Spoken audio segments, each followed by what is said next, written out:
nanay na malabo na ang relasyon sa asawa. Ito lang sasabihin ko sa inyo.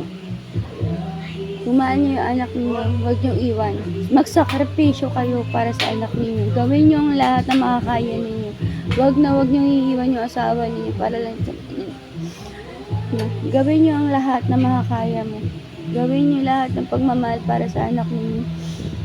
Ako, ginagawa ko ang lahat para sa anak ko. Sinasakripisyo kahit nasaktan na ako, ginagawa ko para sa bata. Para lang makasama yung tatay na. Kasi ang magsasakripisyo dyan, pag naghiwalay kayo mag-asawa, ang bata, magtatanong yan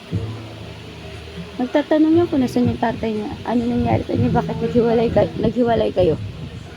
Hanggang sa eskwelahan, bubulihin siya na bakit wala kang tatay, nanay lang. At naiinggit siya sa mga ibang bata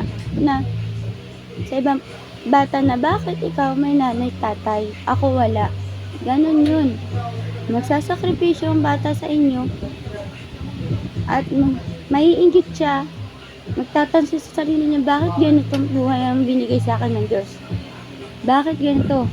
Kaya kayo, kahit magulo na ang sitwasyon, ibayan nyo para sa anak niyo. Ibayan nyo na lahat. Ako kinakaya ko para sa anak ko.